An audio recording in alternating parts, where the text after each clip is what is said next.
Hundreds of geese are flocking to the municipal pond for their annual migration. Welcome to This Week in East Brunswick. This week, several concerned organizations sponsored a community forum on the role of schools in countering bias. Almost 500 years ago, Christopher Columbus sailed across the ocean blue and discovered America. East Brunswick got a jump on the anniversary celebration. And this is a big election year for the East Brunswick Township Council. We'll show you all 6 candidates and when you can see their candidate profiles on Channel 8. These stories and more are coming up, including a warning about children's car safety seats and a tip on bringing plants in for the winter. We'll also have our regular council review. But first, here's the Channel 8 program schedule for next week. Monday morning, 2 programs start off the week. Lenore Kulik will get your blood moving on Look Great, Feel Great at 10 o'clock. And at 10:30, preschoolers travel around the world on Stories from the Library. Tuesday evening, watch in print at 7 and Sports Talk with John Magliaro at 7:30. At 8 o'clock, you can learn about the Republican candidates for Town Council, and at 8:45, the Democratic candidates are profiled. Wednesday, For Art's Sake, travels to the Waterloo Poetry Festival at 7:30. And at 8 o'clock, go on a trip to 2 area museums, the Barron Arts Center and the Zimmerli on the Arts. Thursday, catch a new edition of This Week in East Brunswick at 7 and again at 8 o'clock. And at 7:30, Patty Sullivan introduces part 1 of a 2-part Aging Aspects on Alzheimer's disease. For Saturday's schedule and high school sporting events, check the Channel 8 Community Bulletin Board. East Brunswick has gotten a head start on a 2-year celebration commemorating the 500th anniversary of the founding of America. Christopher Columbus, a 20th century retrospective, was the first event in a series celebrating the quincentennial. Several East Brunswick organizations, including the Historical Society, the Arts Commission, the public schools, the Centurions, and the library, are co-sponsoring a number of events. Over the next 2 years, exhibits, displays, forums, and concerts will be presented, culminating with a Christopher Columbus Festival in October 1992. At Wednesday night's program, Estelle Goldsmith, president of the Historical Society and coordinator of the event, introduced the high school string quartet and featured speaker Professor Remigio Payne. Columbus had nurtured this idea of which he called later on the enterprise of the Indies, and tried to convince the King of Portugal to back him up, but the King of Portugal was he had his mind set on, had some news that one of his people had reached farther down Africa coast than anybody had done before. Therefore, he wasn't interested. So Columbus moved to Spain. And in Spain, it took 7 years for him to convince the King and Queen of Spain to support him. Several events are planned for the next 2 years. For information about the celebration, contact the East Brunswick Historical Society. Parents, teachers, township officials, and the students of Irwin School were all invited out on the lawn of Irwin to participate in the celebration of excellence this morning. Earlier this year, Irwin Elementary School was selected as a national winner in the Elementary School Recognition Program conducted by the United States Department of Education. Irwin was one of 221 schools in the country to win the award, 8 of which were from New Jersey. The award process began with a 33-page application submitted to the county by Irwin's principal, Lucille Fisher. After being approved, it then went on to the state and then on to Washington, D.C. After being approved in Washington, an on-site visit was made to the school where the visitor spent 2 days interviewing staff and students. A report was then filed and selections were made. In the Bible, it states that a little child shall lead them. Today I thought that there would be nothing I could say that would define what Irwin stands for. So let the children lead with their words as to what Irwin is all about. Ladies and gentlemen, children and staff, I read about 130 essays for my 4th and 5th graders, and what you will hear are passages that I quoted directly from their writings. I begin. Children, some of you will recognize your writings. Today, our hearts will overflow with pride as our flag is raised higher and higher into the sky. The reason we have been presented with this flag of excellence is because of all of our outstanding students, teachers, and staff. Since I spend so many fun-filled hours with my friends and teachers here, I think of our school as one big happy family, all eager to learn. Another quote, one of the wonderful things about Irwin is the cooperation that we have here at school. Whenever you open the magical, mystical doors of Irwin, you don't know what you're going to learn in our school. You'll walk through the halls and you'll see students helping students, teachers helping students, Mrs. Fisher cooperating with teachers and students. We all work together, and that is one of the many great things at Irwin. And I continue. Irwin is magical. As soon as you walk through the doors, you will feel the magic. And another student writes, I'm going to tell you exactly what it is that makes Irwin so special. We, the kids.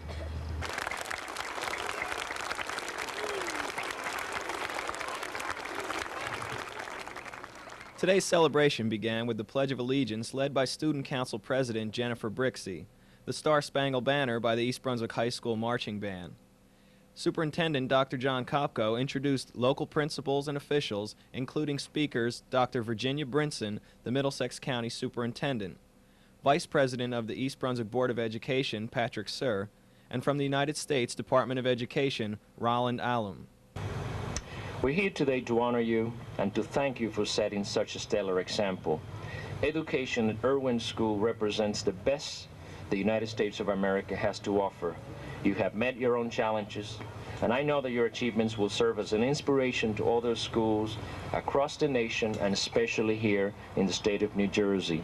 And now I will ask your principal and your superintendent to please join me at the podium. Ms. Fisher, Dr. Kopko. On behalf of the President of the United States and the Secretary of Education, I present you with this plaque recognizing the Irwin School as a Blue Ribbon Elementary School. And let me read the plaque to you. It reads, United States Department of Education Elementary School Recognition Program recognizes Irwin School for Excellence in Education, 1989-1990, Lauro Cavazos, Secretary of Education. Congratulations to all of you.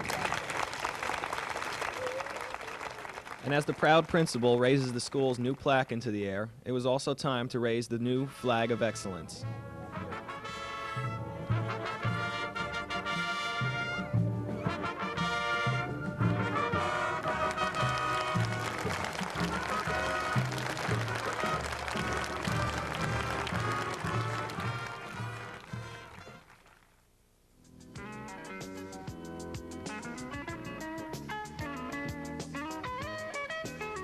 Hello, and welcome to Consumer Aware. I'm Adrienne Eisner, Director of the East Brunswick Consumer Affairs Office. The National Highway Traffic Safety Administration urges owners of certain Even Flo child safety seats to obtain a free repair kit and install a new buckle assembly on seats that are being recalled because they do not meet safety standards. The recall involves more than 3 million child safety seats manufactured between April 15, 1985 and April 22, 1990. Each seat has a black buckle housing and red push-button belt release. The problem with these seats is that at times the buckle can look buckled and feel buckled even when it is not completely latched. This can give users a false sense of security that the child is protected. However, if the buckle is not completely latched, it can release during a crash and substantially reduce the protection provided to the child. The remedy for this safety problem is the installation of a new buckle assembly, which will be provided free of charge by Even Flo. The installation can easily be performed by consumers. You can contact Even Flo for the repair kit by calling toll-free 1-800-837-8926 or by writing to Even Flo at 1801 Commerce Drive, Piqua, Ohio 45356. Even Flo will need to know the model number and date of manufacture to determine whether a specific safety seat is among those being recalled. This information can be found on a label affixed to the side or back of the safety seat. If you need any further information about the Even Flo recall or other consumer-related problems, please be sure to call us at the East Brunswick Consumer Affairs Office. We are located in the Municipal Building. We are open Monday through Friday from 9 a.m. until 5 p.m. The telephone number is 390-6954. Thank you for joining me on Consumer Aware. See you again next time. Hi, I'm Peggy Ballister-Howells. It's the end of the season and it's time to take all of these plants inside. They need a little work, so why don't you meet me in the backyard and we'll see what we can do with them. Well, we've gathered some of the plants together that have spent the summer outside, and they need a little bit of attention. I'll go through them one at a time. This one we'll start with, it's nice and tall so it's easier to see over the others, is an amaryllis. Amaryllis gets a beautiful trumpet-like flowers on top of 2 or 3 foot high stems, and they're quite magnificent. The trick is to make sure that the leaves continue to grow for a long enough period of time and in a healthy enough way that they nourish the bulb for the following year. Now if you see down here, you can see that, get some of these wood chips out of the way, there is a bulb down here. You can see it gets wider as it goes down. Now that bulb is what's going to produce the flower next year. Generally, as a rule of thumb, the plant has to produce 5 healthy leaves in order to produce a flower the following year. Now, as you can see, this has got 5. 1, 2, 3, 4, 5. Just barely enough. Let's keep our fingers crossed that next year it'll have a flower. It also has to have, however, 8 weeks of dormancy before it will be triggered into blooming. It's time to make it go dormant. Now, I know that this is a little severe, but this is what you have to do. We're going to cut off the leaves and stop watering it. And in 8 to 10 weeks or so, we'll bring it out and start watering it again, and you'll get new leaves emerging that will be about 2 inches long, and after that, the flower buds will emerge. If the leaves elongate and you don't see the flower bud, then you can forget it. You have to wait another year. So this one goes dormant for 8 weeks. Now let's show you this one, this poor pathetic little thing. This was overwatered, lost all its leaves. It's a false Aurelia. It's one of those house plants that's a little bit tricky to grow. We cut it back severely, and believe it or not, it is covered with little tiny new shoots. If you see, they're coming out of each of the branches. There's quite a few of them. I wanted to check to make sure it didn't have any insects, and it appears to be clean, pulling out a few of the weeds that have grown in the pot, and I'm going to move it inside. If this plant is ever going to truly recover, it's going to need a very sunny spot and a lot of extra TLC in order to make sure that it recovers. It's got a good start. There's new shoots growing all out of it. Maybe by next spring it'll look like a real plant again. Now this is a geranium. Beautiful fuchsia color. It's still blooming. I'm going to remove the dead leaves. Some people want to save geraniums, some people don't bother. I always try to bring in a pot or two because they do continue to bloom for a while inside, and since I have a greenhouse window, I generally can get them to continue to at least survive and then plant them out again the following year. It's not real easy to get geraniums to stay pretty all winter because they just don't get enough sun inside. But we're going to try it, and another thing that we're going to do is take some cuttings from this, because it's often easier to get the cuttings once they root to survive the winter than to try and get the whole plant. Now, places that I would take cuttings from would be some of these long shoots. Like this one right here, well, that one doesn't look so healthy. We'll just prune that one off. I don't like that one. Get rid of that one. But this one makes an excellent cutting right here. This is a very good cutting. It's a nice length, and if you use a little rooting hormone and make sure that you use a sterile potting soil, it should do fine. We're going to, let's snip off this ugly little one right here. I don't like the looks of this one. Get rid of that.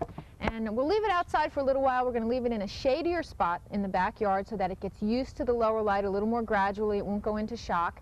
And then in a week or so, we'll bring it inside, find a sunny spot inside, and hopefully we'll have some flowers into the winter, and maybe next spring we'll be able to take it outside again.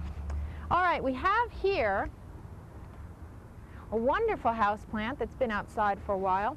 This is a rabbit's foot fern. You can see its botanical name is Dahlia, and the feet are actually the furry rhizomes right here, and all the fronds grow out of rhizomes, and you can see the top of the pot is covered with these furry rhizomes, and as they grow beyond the pot, they grow down and make a very interesting houseplant. You do have to watch out, though. This plant is subject to an insect called scale, and I see one on here right now that I can show you. I'm going to have to get a real close shot right here. That little brown bump. Let's see, can we see that there? That little tiny brown bump right there. Okay, now you want to remove that, but that doesn't necessarily mean that you've eliminated the problem, because that little brown bump that we've just removed is the adult, and the adult doesn't move, doesn't have legs, and each adult can lay hundreds and hundreds of eggs. So I want to make sure that I spray this preventively. I'm going to use just a soap and water spray, or an insecticidal soap you can use as well, and to make sure that we don't spread it. Here's another one over here. This little frond is dead, and you can see this one is covered with the adult scale. Now, you certainly don't want to bring this plant inside and run the risk of infesting your other plants. So that's why we're checking now. I will give it a good spray to protect it, check it in a few days, and probably spray it once more. Okay, so this one needs a little extra attention. We'll move it over here for now, give it a spray before we bring it inside. And the same thing on spider plants. Now, spider plants are one of those plants where I don't feel real strongly about them. If they have a serious infestation, I'm probably not going to worry about it because they're inexpensive, they're easy to grow, you can always find them, but they also get scale. And again, you can see the critters on the bottom here, and they also very often can run along the length of the stem of the runners. Now, in this case, it's not so bad. I don't see any on here, but there are adult scales all over. This plant, in my opinion, is not worth keeping. You can find them just about any place. This one's probably going to end up on the compost pile. But it's up to you. If you're attached to it, then give it a spray and see if you can save it, but don't run the risk of infesting your plants inside with something as commonplace as a spider plant. Okay, we'll see you next time here in my backyard. On Tuesday evening, community groups located in Central Jersey conducted a public forum addressing the role of the schools in countering bias. A panel of 6 specialists met at the East Brunswick Library to discuss the issue of racial discrimination and violence to a crowd of approximately 80 people. The forum featured Detective Paul Goldenberg with the Middlesex County Prosecutor's Office, Reverend Harding Dunlop, the former director of the New Jersey NAACP, Amy Fisher and Robert Flood represented the East Brunswick school system, Joseph Volker, the program coordinator for the Anti-Defamation League of B'nai B'rith, and Harvey Zelnick, the assistant superintendent of the North Brunswick School. Mayor Jackson Auger was on hand to introduce the panel to the public and to voice his concerns over prejudice within our community. Now, why are we here today in the same exact circumstances? It's not because of government, and it is because of lack of action, but it really is because of all of us. All of us got a little careless when we went to buy new cars after the 70s. We didn't pay as much attention to the sticker, how much mileage we got. We went back to bigger cars. We bought things that used more oil. We weren't as energy conscious. That's the same thing about bias. The 70s offered great promises for the 80s. Again, I think a lot of us have fallen down on those promises. Bias is on the increase. That's why we're here tonight. But we must all counter it as a group action, and we must continue. It doesn't start here, and it never, ever ends. We all must work together. Thank you. This year, there are 3 seats available on the East Brunswick Township Council. 6 candidates representing the Republican and Democratic parties are vying for the positions. The Republican candidates are Joseph Hudak, Thomas Clark, and David Zarnowski. Candidates from the Democratic Party are Richard Walling, Randy Ellen Solomon, and Matthew Corton. Every year, Channel 8 videotapes candidate profiles, enabling residents to get to know the candidates. The profiles can be seen on Tuesday, October 23rd at 8 o'clock and 8:45, Tuesday, October 30th at 6:30 and 7:15, Saturday, November 3rd at 10 a.m. and 10:45, and Monday, November 5th at 7 p.m. and 7:45. Candidates will also appear on Channel 8 in the annual Candidates Forum. This program will be shown live on Tuesday, October 30th at 8 p.m. Candidates will answer questions posed by reporters from the local print media. If you can't watch on October 30th, the forum will run again on Wednesday, October 31st at 7 p.m., Saturday, November 3rd at 11:30 a.m., and Monday, November 5th at 8:30 p.m. At Monday night's council meeting, President of the East Brunswick Municipal Employees Association, Linda Langone, reappeared to state concern over union members working without a labor contract. As you may have noticed, I am here this evening with a fair representation of those employees. Let me make one thing clear. We are not here again tonight because we want the publicity. We need to negotiate a contract which is both fair and equitable for everyone. Retired East Brunswick Police Captain Steve Thomore showed up for a second time to express his opinions about Mayor Sinagra and the Township Council. Irving Sporn interjected that he feels complaints should be discussed in private and to refrain from making verbally abusive comments toward the council. Also at the meeting, residents showed their concern about the Edgeboro landfill. Harold Newtouch stated that he hopes the council won't be pressured into any decisions about the landfill because of monetary benefits and other political tensions. Council and residents both are upset that the Environmental Protection Agency has yet to determine whether or not the landfill should be placed on the federal Superfund list. The council wants a quick decision and is still fighting to close Edgeboro. Representatives from the Middlesex Water Supply Company wanted to bring the council up to date on the township water supply and future plans. Since the DEP had declared the South River Basin an environmentally critical area, the water supply company brought water from other areas in the county to East Brunswick, Old Bridge, and Sayreville. Furthermore, they are in the final stages of designing plans to install new pipelines to improve the water supply system here in East Brunswick. Hundreds of Canadian geese take a break from their fall migration at the East Brunswick Municipal Pond every year. 80% of those geese who live in New Jersey spend the entire year here, migrating south only so far as they have to in order to find ice-free water and food. The geese are vegetarians and feed on clover, grasses, wild rice, and grain left in farmers' fields. Township Animal Control Officer Mike Mansfield cautions visitors to the pond about feeding the birds. Bread thrown into the water actually poisons the pond with botulism, killing wildlife. Township Ranger Vic Romataski said the Parks Department recently installed a seed machine at the pond for feeding the ducks and geese. 10 cents covers the cost of the grain, which is treated with antibiotics and vitamins. Canadian geese mate for life, and if food shortages force them to migrate, they'll return to their place of birth each spring in order to bear and raise their young. That's all for now. Thanks for watching.